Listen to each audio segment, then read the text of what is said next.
Yes, good afternoon all of you. Start करेंगे हमारा आज का सेशन। कल बच्चों लास्ट क्लास में हम लोगों ने बोनस इशू टॉपिक कर रहे थे, क्वेश्चंस किया था हम लोगों ने।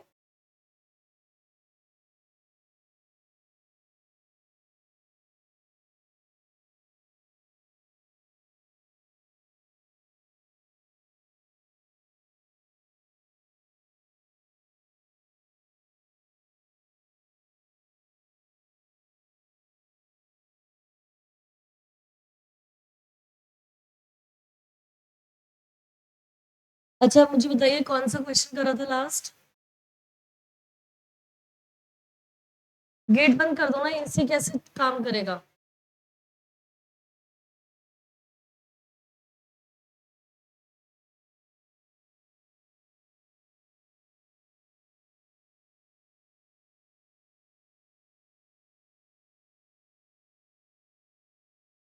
रिमोट का है एसी का, जरा एक बार।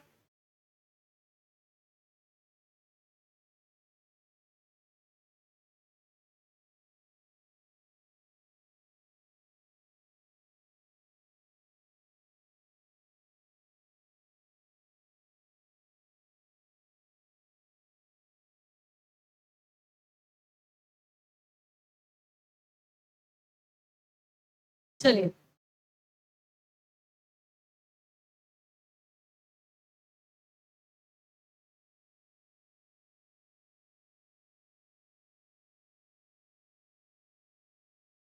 क्वेश्चन नंबर 1 हो गया था। क्वेश्चन नंबर 1 डन कर हम लोगों ने कर लिया था।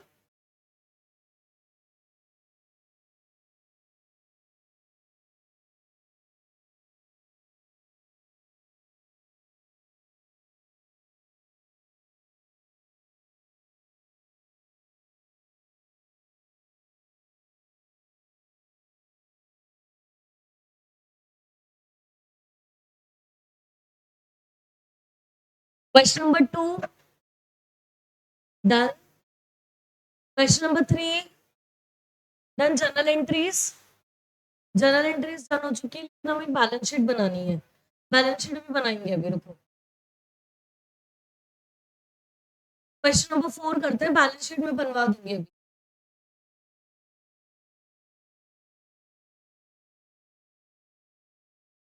तो हमारा लास्ट इलस्ट्रेशन बचा है, इलस्ट्रेशन नंबर 4। इसके बाद हमारे सारे क्वेश्चंस, जर्नल एंट्रीज तो हम पास कर चुके हैं, बस अब हमें बैलेंस शीट देखनी है। इसके बाद मैं आपको बैलेंस शीट का फॉर्मेट लिखवाऊंगी, तब हम बैलेंस शीट को समझेंगे और फिर यहाँ पे बैलेंस शीट बनाएंगे। चलिए, इलस्ट्रेशन नंबर 4 देखिए।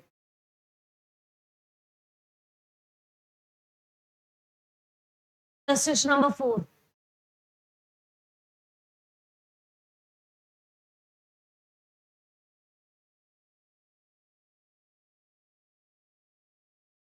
following notes pertain to the balance sheet of the Preet Limited as at 31st of March 2022।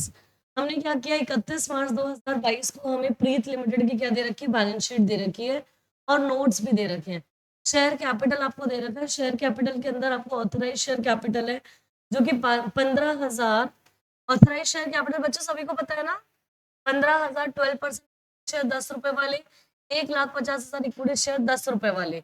उसके बाद आपका इशूड और सब्सक्राइब कैपिटल कितना है, 12,000 12% share of ₹10 each, fully paid. आपकी ऑथराइज कितनी थी प्रेफरेंस शेयर, 15,000, लेकिन आपने इशू कितना किया, 12,000। आपका ऑथराइज था 1,50,000, आपने इशू किया 1,35,000 इक्विटी शेयर्स ऑफ ₹10 ईच, जिसका क्या है 8 पेड अप। इसका मतलब क्या हुआ, इसका मतलब क्या हुआ कि आपके इक्विटी शेयर्स क्या है, पेड अप नहीं है, तो हमें फुली पेड अप बनाने पड़ेंगे। रिजर्व एंड सरप्लस आपको दे रखा है। रिजर्व एंड सरप्लस क्या होता है, इसके अंदर सबसे पहले आपको जनरल रिजर्व दे रखा है, सीआरआर दे रखा है, security premium collected in cash, profit and loss account आपको दे रखा है। उसके बाद 1 अप्रैल 2022 company has made final call at the rate of ₹2 each. 2 रुपए की उसने क्या कर दी, खुद ही ने बता दिया, फाइनल कॉल किया ऑन 1,35,000 इक्विटी शेयर्स पे। 1,35,000 इक्विटी शेयर पे क्या किया, 2 रुपए का कॉल कर ली। The call money was received by 20। Same question है क्या? ये वाला क्वेश्चन करा था, उससे पहले वाला किया था? अच्छा, कॉल मनी जो रिसीव हुआ था वो कब हुआ था? 20 अप्रैल को कॉल मनी आपका रिसीव हुआ।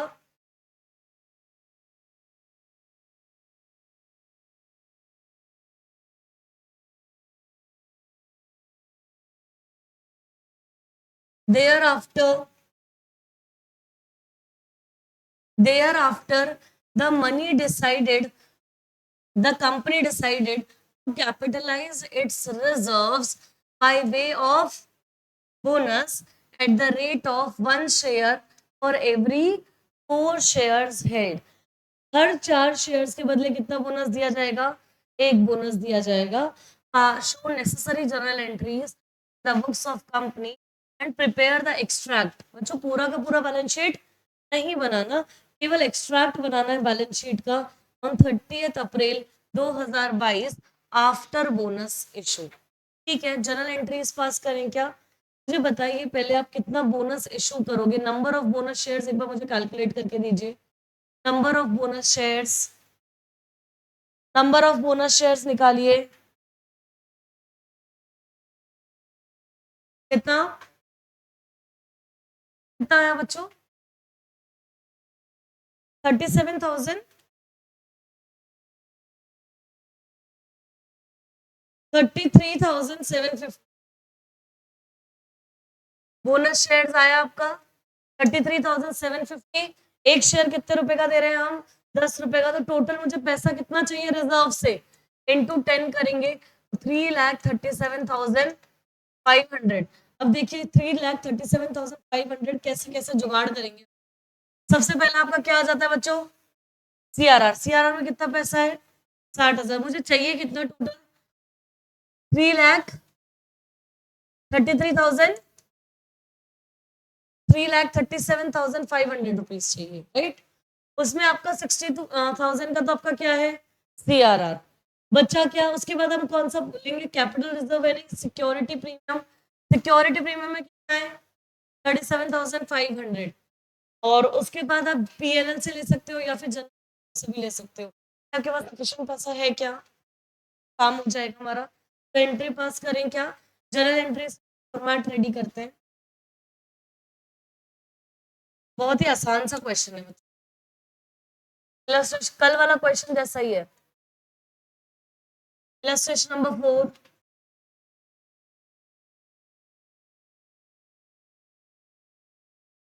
journal entries in the books of Preet Limited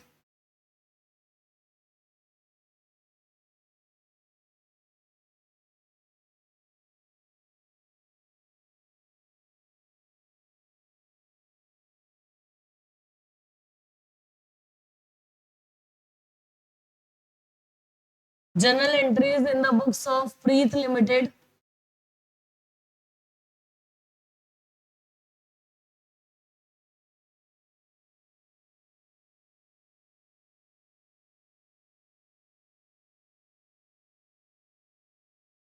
चलिए जर्नल एंट्रीज कर रहे हैं। Particulars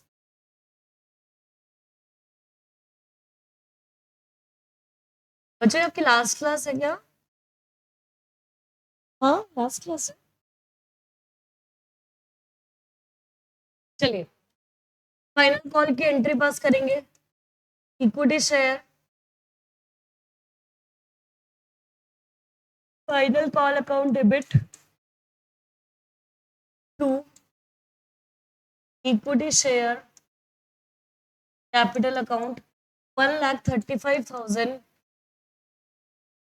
into 2 rupees. बताइए कितना आएगा? 2 लाख।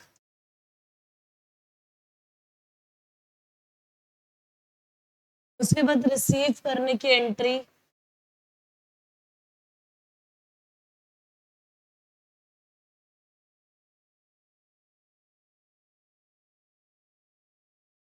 2,70,000।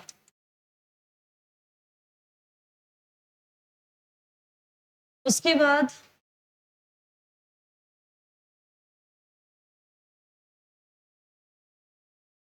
बोनस शेयर इशू करने की, CRR account debit, securities premium account debit,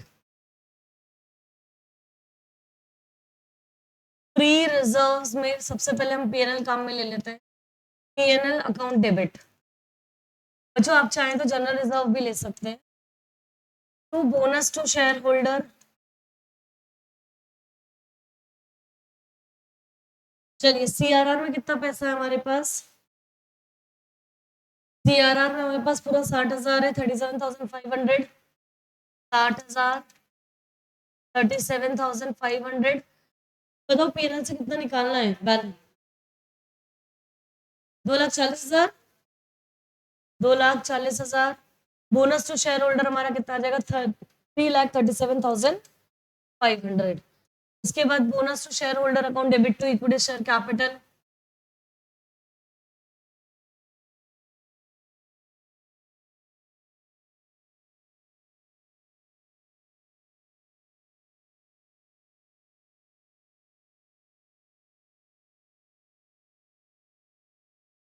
हाँ बताइए कितना,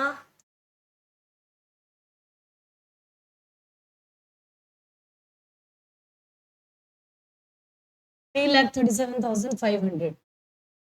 और इसी के साथ बच्चों आपकी जनरल एंट्रीज भी पूरी हो गई है।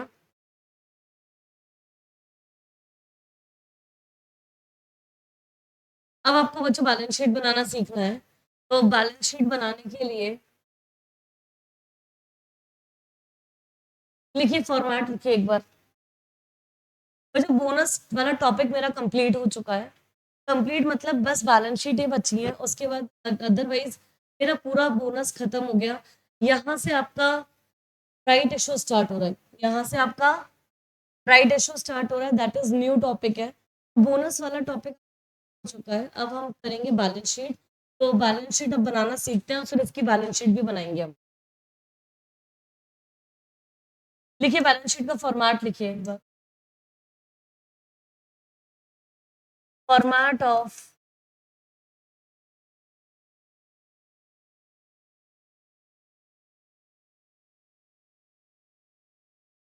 Balance sheet,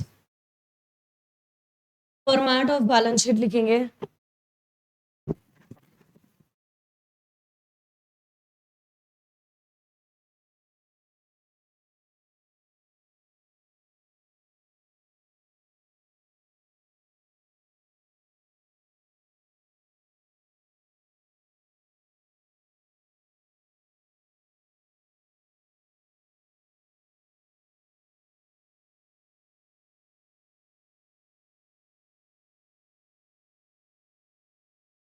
notes to accounts, balance sheet बना रहे हैं, current year and previous year. जो सेवा is current year, PY is previous year. लेकिन जनरली जब हम बनाते हैं तो एक ही कॉलम कंसिडर करते हैं, that is current year. Previous year की जब तक इन्फॉर्मेशन नहीं है तो ये कॉलम भी हमारे लिए क्या है, वेस्ट। लेकिन बस हमारा फॉर्मेट में दोनों कॉलम्स बना के देता है, इसलिए मैं दोनों कॉलम्स आपको बनवा रही हूँ, क्योंकि हम लोग अभी प्योरली फॉर्मेट लिख रहे हैं। तो फॉर्मेट लिखिए। सबसे पहले आता है आपका equity and liabilities, equity and liabilities. इसके अंदर सबसे पहले आ जाता है आपका share holders fund.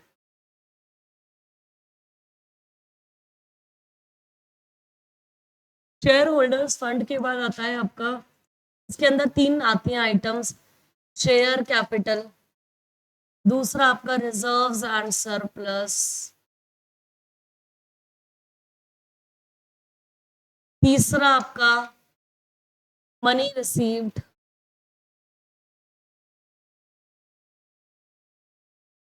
Against share warrants. Money receive against share warrants.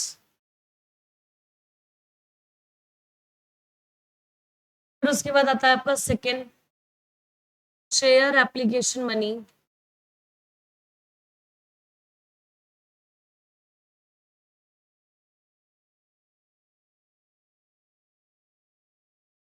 received against share warrants,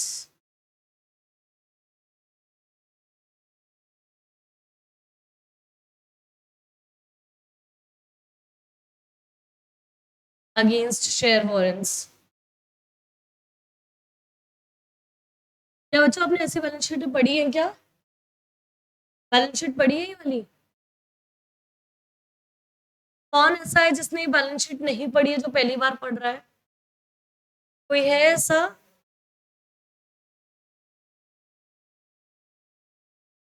अरे क्या लिख दिया ये बच्चों हमने, share application money,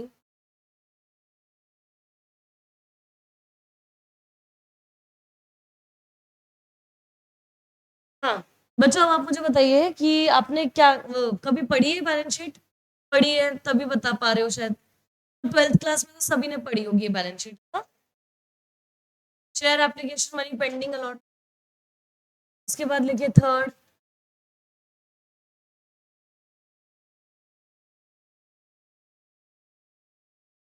non current liabilities. Non current liabilities में सबसे पहले आ जाता है आपका long term borrowings, B is deferred tax,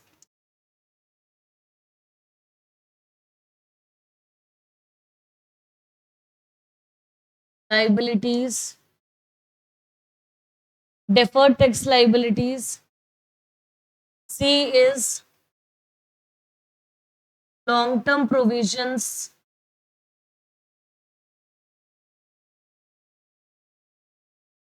and D is other non current liability।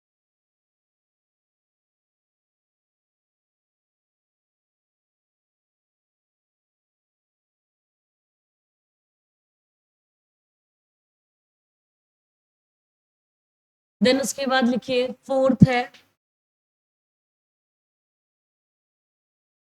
Current liabilities,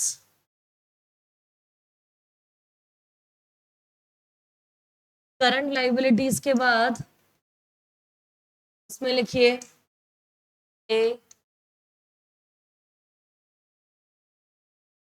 short term borrowings,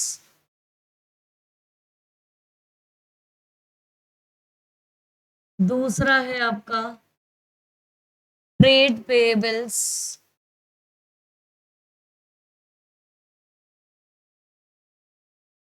short term provisions,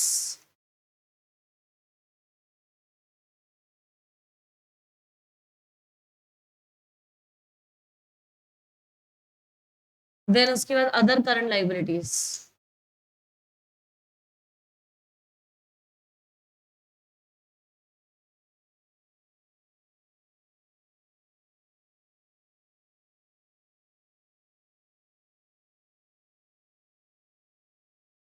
और बच्चों liability side का लगा दीजिए टू।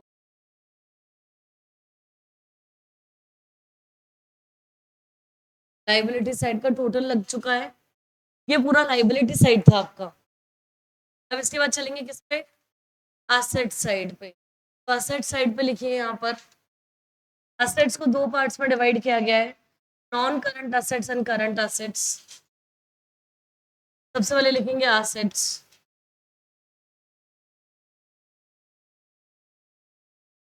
एसेट के अंदर लिखेंगे पहला non current assets. Non current assets में लिखेंगे A property plant and equipment, that is PPE. PPE property plant and equipment. इसके अंदर भी चार पॉइंट्स हैं आपके। सबसे पहले लिखिए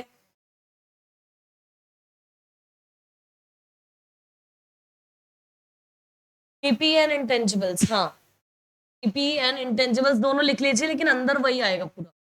लिखिए यहाँ पे पीपी एंड इंटेंजिबल्स भी लिख दीजिए। पहला है आपका tangible assets,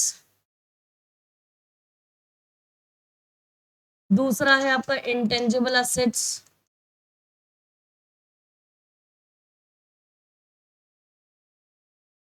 third is capital work in progress,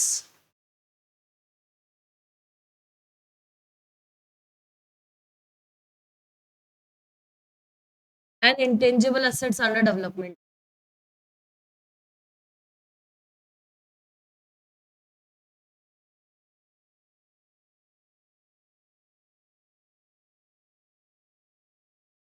intangible asset under development.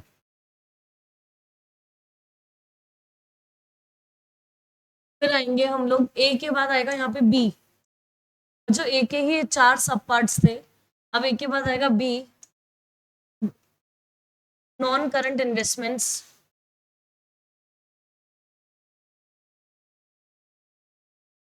Non current investments,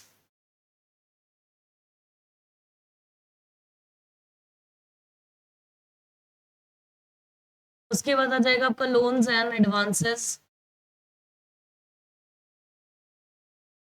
D is deferred tax asset,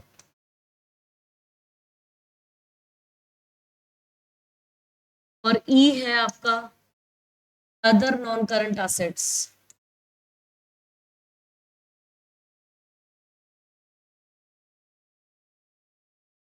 ई है आपका non current assets, other non current assets आ गया। अब इसके बाद चलेंगे करंट असेट्स पे।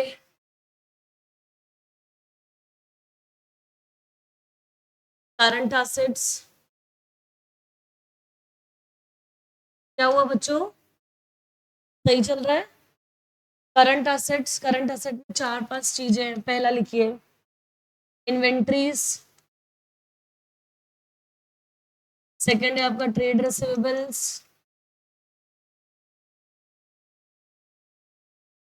थर्ड है आपका कैश एंड कैश इक्विवेलेंट,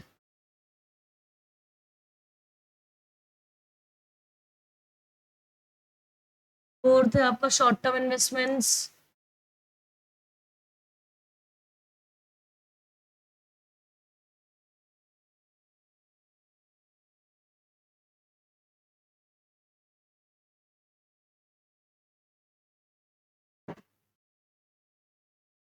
अभी 1 मिनट बस होने वाली है हमारी बैलेंस शीट, फिर मैं कर देती हूँ। इन्वेंट्रीज आ गया, ट्रेड रिसीवेबल्स आ गया, short term investment, cash and cash equivalent, उसके बाद लिख लिया other current assets, other current assets। और ठीक है क्या यहाँ तक?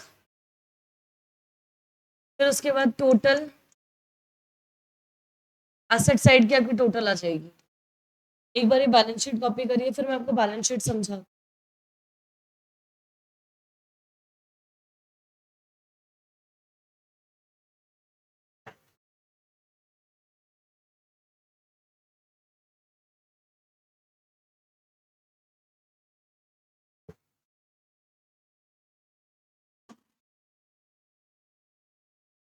लिखिए क्या बच्चों सभी ने?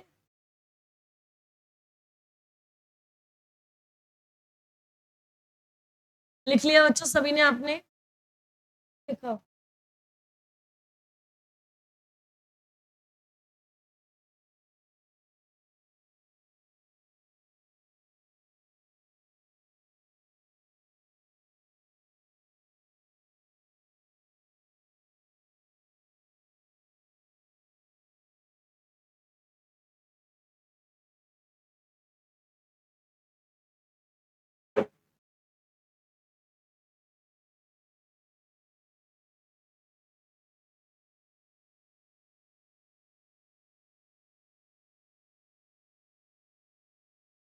चलिए बच्चों, अभी आई थिंक सभी ने लिख लिया है। अब हम चलते हैं इसके समझने वाले पार्ट पे।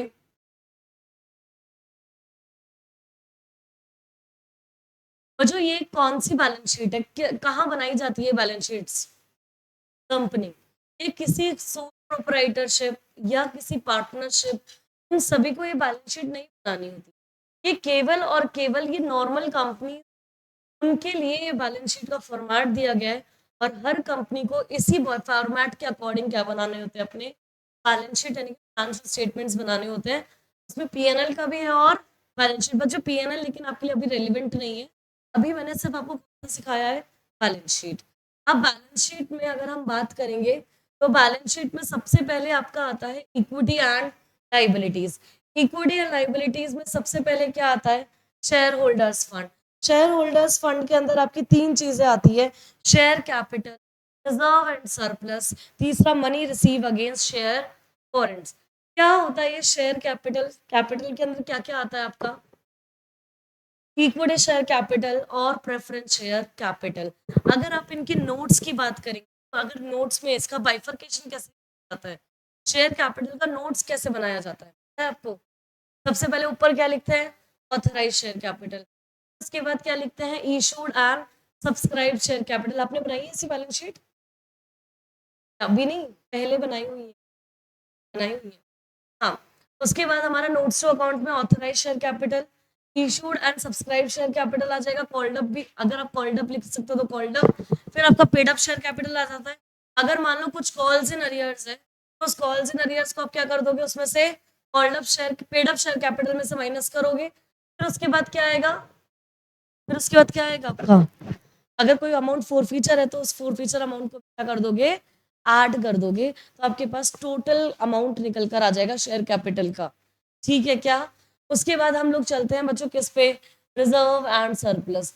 रिजर्व एंड सरप्लस में क्या आता है, आपके सारे टाइप के रिजर्व्स आ जाएंगे, जितने भी आपने रिजर्व्स बनाए, जैसे आपका capital reserve, security premium reserve, उसके बाद आपने सीआरआर कोई बनाया है, फिर उसके बाद अगर आपने कोई प्रॉफिट और लॉस, कोई जनरल रिजर्व, जितने भी टाइप के रिजर्व है, रिवैल्यूएशन रिजर्व, जितने भी टाइप के आपने रिजर्व्स बनाए हैं ना, तो सारे टाइप के रिजर्व्स आपके रिजर्व एंड सरप्लस के अंदर आ जाएंगे।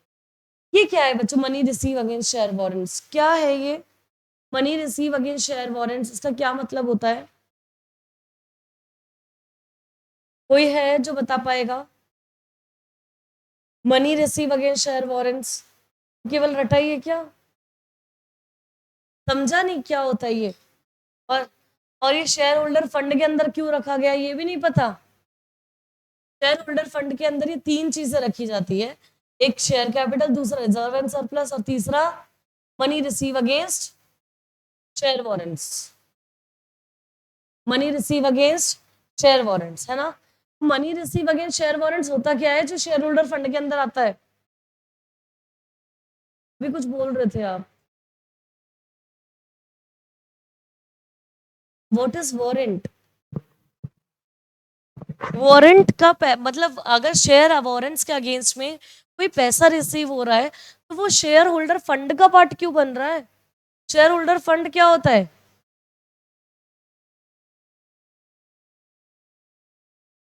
अच्छा, तो what is share warrants? Share warrants नहीं पता किसी को? बच्चों जैसे मान लीजिए एक टाटा कंपनी है जिसके आपने क्या खरीदे, अभी शेयर्स नहीं खरीदे, अपने सिर्फ डॉक्यूमेंट फॉर्म में क्या खरीद लिए, वारंट्स खरीद लिए। आपको लगता है कि मेरे को अभी शेयर, मेरे को फ्यूचर वाले शेयर्स चाहिए क्योंकि फ्यूचर में इसका मार्केट प्राइस क्या हो जाएगा, अप हो जाएगा।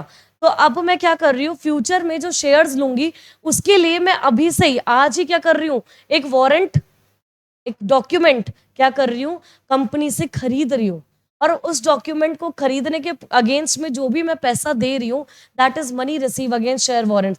अब मुझे बताइए, एक एग्जांपल के तौर पे देखते हैं अपन को, एक टाटा कंपनी है और टाटा कंपनी के अभी जो शेयर मार्केट प्राइस जो चल रहा है वो कितना चल रहा है, 1200 रुपए। ठीक है, फ्यूचर में 2 साल बाद इस टाटा कंपनी का मार्केट प्राइस कितना हो जाएगा बढ़ के, 2000। आपका नाम क्या है, प्रिया। अगर प्रिया अभी टाटा कंपनी के शेयर्स नहीं खरीदना चाहती, प्रिया बोलेगी जब मैं 2 साल बाद इस कंपनी के क्या खरीदना चाहती हूँ, शेयर्स खरीदना चाहती हूँ, लेकिन कौन सी प्राइस पे, इस वाली प्राइस पे नहीं, इस वाली प्राइस पे। तो इसके अगेंस्ट पे प्रिया ने आज ही क्या कर लिया, वारंट का, जो वारंट एक तरीका का डॉक्यूमेंट होता है, क्या होता है, एक वारंट डॉक्यूमेंट होता है जो कि कंपनी क्या करती है, इशू करती है, जिसके शेयर्स अभी इशू नहीं हो रहे वो कब इशू होंगे, फ्यूचर में इशू होंगे। तो वो डॉक्यूमेंट क्या करा, प्रिया ने कंपनी से खरीदा और उस डॉक्यूमेंट के अगेंस्ट में जो भी पैसा आज चल रहा था, करंट मार्केट प्राइस आज चल रही थी, उस मार्केट प्राइस के अगेंस्ट में पैसा दे दिया, लेकिन उसके बदले आपके शेयर्स इशू नहीं हुए। वो कब होंगे? After 2 years। क्या आप मुझे बताइए, प्रिया को 2 साल बाद 2,000 रुपए में खरीदना पड़ेगा या शेयर 2,000 में मिल जाएगा या 1,200 में मिलेगा? 1,200 में मिलेगा, क्योंकि उसने ऑलरेडी डॉक्यूमेंट, वो वारंट जो खरीदा था वो कितने रुपए में खरीदा था? 1,200 रुपए में। मार्केट प्राइस चाहे बढ़े चाहे घटे, प्रिया कितने प्राइस में खरीदेगी? 1,200 रुपए में खरीदेगी। तो बच्चों, फ्यूचर में इस वारंट के अगेंस्ट, इस डॉक्यूमेंट के अगेंस्ट शेयर जरूर इशू होंगे, लेकिन अभी नहीं हो रहे। कब होंगे? फ्यूचर में। तो वो भी आपको किसका पार्ट माना गया है? शेयर होल्डर्स फंड का पार्ट माना गया है। समझ रहे हो क्या? तो money receive against share warrants क्या होता है? ये भी एक मनी, मतलब एक आपके किसके अगेंस्ट में पैसा रिसीव हो रहा है? शेयर्स के अगेंस्ट में ही हो रहा है, लेकिन अभी आपने उसके अगेंस्ट में शेयर इशू नहीं किया। वो कब करोगे? फ्यूचर में करोगे। तो जब भी फ्यूचर में करोगे तो इसका पैसा खत्म हो जाएगा और कैपिटल में कन्वर्ट हो जाएगा। ठीक है, उसके बाद चलते हैं हम लोग।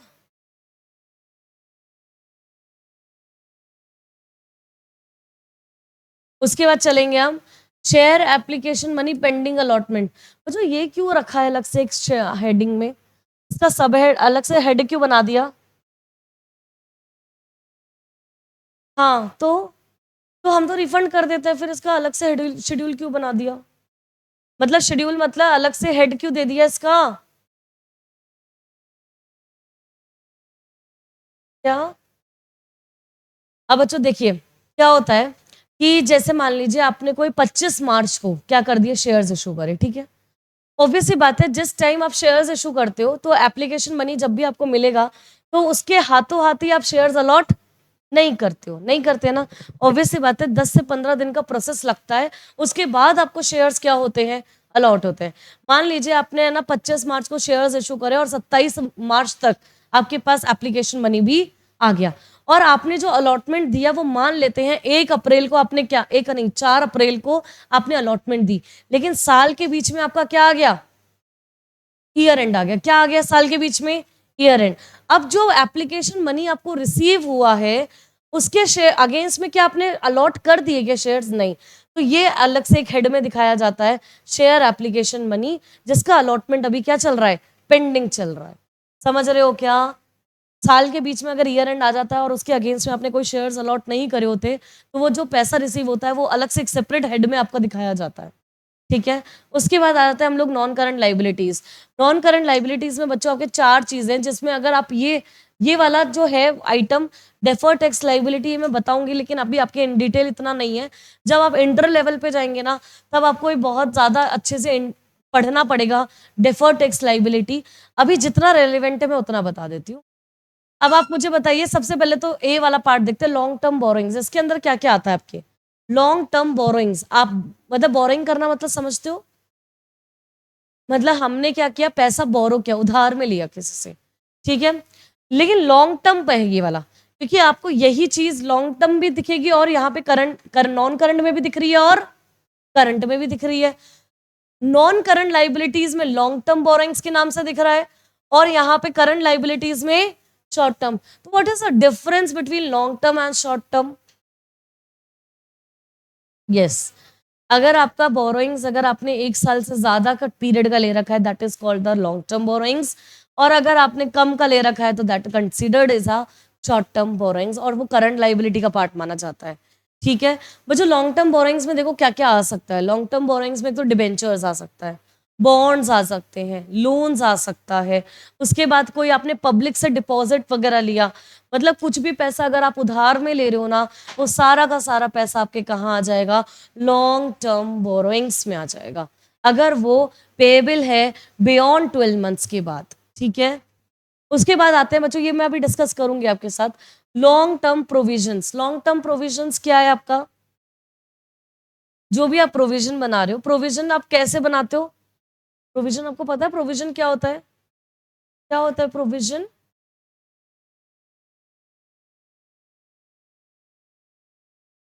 हाँ, फ्यूचर में होने वाले कुछ खर्चे होते हैं, इसके लिए हम लोग क्या करते हैं? प्रोविजंस वगैरह बनाते हैं। तो प्रोविजन क्या होता है, जो अगर आप बियॉन्ड 12 मंथ्स के लिए बना रहे हो तो वो तो आपका लॉन्ग टर्म में आ जाएगा, अगर आप विद इन 12 मंथ्स के लिए बना रहे हो तो वो आपका किस में आ जाएगा, शॉर्ट टर्म प्रोविजंस। तो जितने भी टाइप के आप प्रोविजंस क्रिएट करते हैं वो इसका एक सेपरेट हेड है, आपका लॉन्ग टर्म और शॉर्ट टर्म। उसके बाद बाकी का बच्चों जो भी अदर नॉन करंट लाइबिलिटीज हैं सारी की सारी आपकी कहाँ आ जाएगी, बाकी बच्ची कुछ जितनी भी नॉन करंट है वो सारी अदर नॉन करंट लाइबिलिटीज में आ जाएगा। उसके बाद चलते हैं हम लोग करंट लाइबिलिटीज। करंट लाइबिलिटीज में बच्चों शॉर्ट टर्म बोरिंग्स आपको मैंने अभी समझाया। ट्रेड पेबल्स, ट्रेड पेबल्स में क्या क्या आ जाता है आपके, क्रेडिटर्स, बिल्स पेबल, है ना, ये सारी चीजें आपकी किस में आती है, ट्रेड पेबल्स के अंदर। शॉर्ट टर्म प्रोविजन अभी हमने देखा, बाकी अदर जितनी भी करंट लाइबिलिटीज है वो सारी की सारी अदर करंट लाइबिलिटीज में जैसे कोई इंटरेस्ट आपको पे करना था लेकिन वो इंटरेस्ट आपका क्या रह गया, आउटस्टैंडिंग रह गया, तो वो outstanding that is your liability, तो ये किसी भी हेड में नहीं जाएगी, तो कौन से हेड में जाएगी, अदर करंट लाइबिलिटी। अगर आपको 12 महीने के बाद पे करना है, मतलब विद इन 12 मंथ्स पे करना है और वो आउटस्टैंडिंग है, तब तो वो अदर करंट लाइबिलिटीज में। अगर आउटस्टैंडिंग है और 12 महीने के बाद पे करना है तो that considered as a other non current liabilities. समझ रहे हो ना, करंट और नॉन करंट में कुछ फर्क नहीं होता। बच्चों आपको पता है क्या, जैसे मान लीजिए मैंने 10 लाख का लोन लिया, ठीक है, मुझे 10 लाख का लोन 5 साल में क्या करना है, हर साल चुकाना है, मतलब 10 लाख का लोन मुझे टोटल जो पे करना है वो 5 सालों में करना है, तो मुझे अब हर साल कितना कितना देना पड़ेगा, कितना कितना देना पड़ेगा लोन, 2 लाख, हर साल 2 लाख देना है। अब मुझे बताइए, अब ये पता है लोन का आपकी 2 बाइफर्केशन निकल कर आए, लोन के जो आपने 10 लाख लिया इसके 2 बाइफर्केशन निकल कर आ रहा है, एक तो नॉन करंट और दूसरा करंट। कैसे, अब बच्चों 10 में से है ना 8 लाख तो आपका क्या होगा, नॉन करंट, क्योंकि वो 12 महीने के बाद पे करना है, और जो अगले साल ही पे करना है विद इन 12 मंथ्स, तो ये 2 लाख आपका क्या बन जाएगा, करंट लाइबिलिटी बन जाएगा। अगर समझ रहे हो क्या, जो लॉन्ग टर्म है वो आपकी किस में कन्वर्ट हो सकते हैं, मतलब जो करंट नॉन करंट है वो कन्वर्ट हो सकते हैं आपके करंट लाइबिलिटी में, अगर उसकी मेच्योरिटी विद इन 12 मंथ्स है तो। समझ रहे हो क्या, समझ रहे हो, चलिए अब बच्चों आगे चलते हैं। शॉर्ट टर्म प्रोविजन ये हमारा टोटल हो गया लाइबिलिटी साइड का। उसके बाद बच्चों असेट साइड पे चलते हैं। असेट साइड में सबसे पहले आ जाता है आपका PPE and intangibles. PPE and intangibles के अंदर सबसे पहला आता है आपका टेंजिबल असेट्स। बच्चों टेंजिबल असेट्स में क्या क्या आ जाता है आपके पास, सारे फिक्स्ड असेट्स, जैसे मशीनरी, फर्नीचर, लैंड, बिल्डिंग, सारी आपकी पीपीई कहाँ आ जाएगी, टेंजिबल असेट्स में। इनटेंजिबल असेट्स क्या होते हैं, जैसे जिसको आप देख नहीं सकते हो, ऑब्वियसली बात है, छू नहीं सकते हो, that is called the intangible asset. Intangible asset है जैसे आपकी गुडविल, पेटेंट, कॉपीराइट, ट्रेडमार्क, है ना, ये सारी आपकी क्या है, इनटेंजिबल असेट्स। उसके बाद कोई कैपिटल वर्क इन प्रोग्रेस, ये कौन बताएगा मुझे, capital work in progress, what is capital work in progress,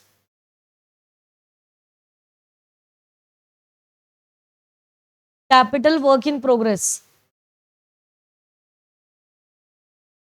बच्चों जैसे मान लीजिए आपका कोई बिल्डिंग है, वो अभी अंडर कंस्ट्रक्शन चल रहा है, ठीक है, तो अंडर कंस्ट्रक्शन चल रहा है तो बैलेंस शीट में आप कहाँ दिखाओगे, कैपिटल, जो अभी आपका कहाँ चल रहा है, वर्क इन प्रोग्रेस है, तो जैसे यही आपका कैपिटल वर्क इन प्रोग्रेस होता है। ये बच्चों इंटेंजिबल असेट अंडर डेवलपमेंट क्या होता है, इंटेंजिबल असेट अंडर डेवलपमेंट, जैसे आपने कोई कंपनी आपकी कंपनी है, अपनी कंपनी ने एक सॉफ्टवेयर डेवलप करवा रहे हो, ठीक है, और वो अभी तक पूरा नहीं हुआ है, अंडर डेवलपमेंट है, मतलब उस पर काम चल रहा है, तो ऐसे इंटेंजिबल एसेट जो कि अभी तक अंडर डेवलपमेंट है तो उसको अलग से एक कैटेगरी में डाला गया है, इंटेंजिबल एसेट अंडर डेवलपमेंट। तो आपको 4 चीजें पीपीई के अंदर है, पहला आपका टेंजिबल, दूसरा आपका इनटेंजिबल, तीसरा आपका कैपिटल वर्क इन प्रोग्रेस, चौथा आपका इंटेंजिबल एसेट अंडर डेवलपमेंट। और जो नॉन करंट इन्वेस्टमेंट्स क्या होते हैं आपके, इन्वेस्टमेंट्स जो कोई भी, अगर जैसे मान लीजिए आपने किसी कंपनी में इन्वेस्ट कर रखा है और इन्वेस्ट आपने 1 साल से ज्यादा के लिए कर रखा है, तो वो इन्वेस्टमेंट्स आपके क्या कहलाएंगे, नॉन करंट इन्वेस्टमेंट्स। उसके बाद लोन्स एंड एडवांसेस, जो भी आप लोन्स एंड एडवांसेस अगर आप देते हैं और विद इन 12 मंथ्स के अंदर नहीं उसका पेमेंट हो रहा है, तो इसका मतलब सामने वाला आपको पैसा देगा, तो जब आपने किसी को उधार में पैसा दिया है तो वो आपके लिए तो क्या बन गई, एसेट बन गई, और एसेट अगर विद इन 12 मंथ्स नहीं है, बियॉन्ड 12 मंथ्स है तो नॉन करंट है, और अगर विद इन 12 मंथ्स है तो हाँ। उसके बाद बच्चों डेफर्ड टैक्स एसेट, ये दोनों को मैं आपको डिस्कस करूंगी। उसके बाद अदर नॉन करंट, बाकी का जो भी आ जाएगा आपका अदर नॉन करंट असेट्स के अंदर आ जाएगा। अब बच्चों करंट असेट के अंदर चलते हैं। करंट असेट के अंदर सबसे पहले आपका क्या आएगा? इन्वेंट्री। सबसे पहले आपका क्या आएगा? इन्वेंट्रीज। इन्वेंट्रीज में क्या क्या आ जाता है आपके पास? इन्वेंट्रीज के अंदर स्टॉक, लूज टूल्स, स्पेयर्स वगैरह के पार्ट्स वगैरह भी सारे आपके इन्वेंट्रीज के माने जाते हैं।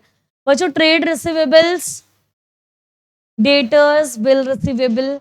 चलिए cash and cash equivalent, cash in hand, cash at bank, ये सब मार्केटेबल सिक्योरिटीज। वो भी मार्केटेबल सिक्योरिटीज आप जानते हैं क्या?